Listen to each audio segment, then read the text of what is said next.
I'll give you guys a brief statement.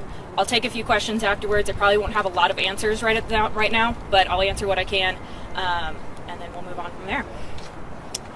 All right, so today at approximately 2:21 p.m., CSPD received a call for service regarding an adult male breaking into vehicles and threatening a community member with a firearm here in the parking lot at near 21 South Nevada.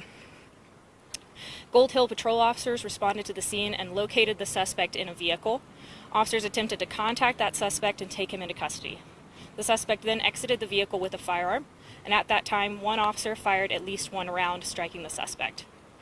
Officers rendered emergency medical aid until medical personnel responded and arrived on scene and declared the suspect deceased on scene. No other community members or officers were injured in this incident, and investigators did recover a firearm on scene. Per state law, the El Paso County Sheriff's Office will be taking over the investigation, and all investigative updates will come from them.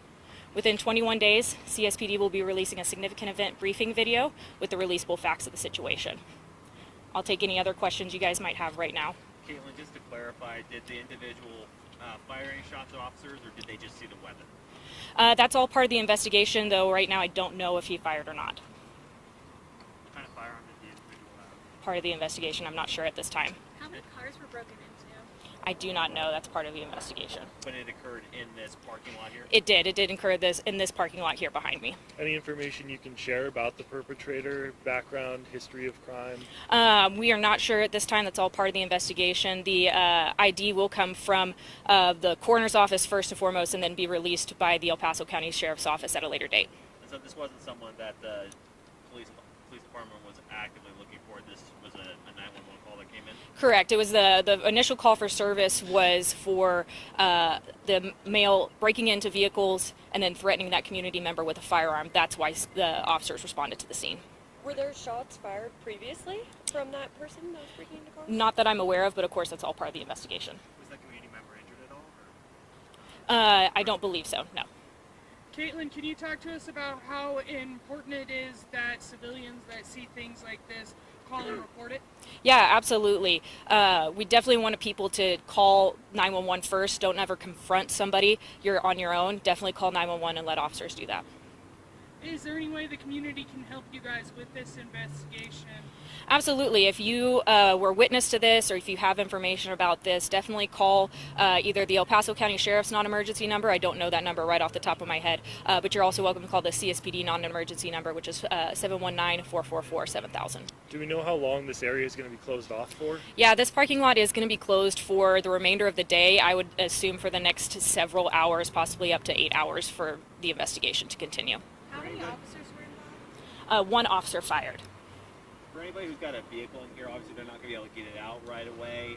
Yep. What can they talk to police about getting their vehicles back, or do they just need to wait until the scene's clear? They're always welcome to come and talk to officers. Of course, make sure you're staying out of the scene, but come ask. There's definitely things that we can do potentially to either try to get your car out as quick as we can, or if there's personal effects, there's the potential for officers to be able to go and collect those for you.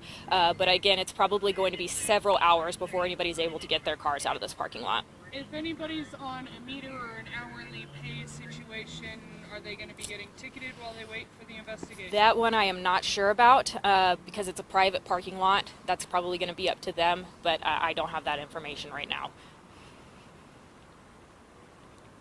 Any other questions? So the one person is deceased though? The suspect is deceased on scene, correct. Is there anyone else with the suspect when they were breaking into vehicles? Not that I'm aware of, but also a part of the investigation for sure.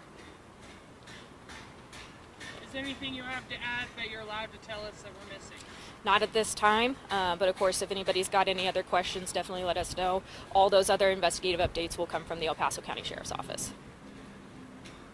All right, perfect. Thank you.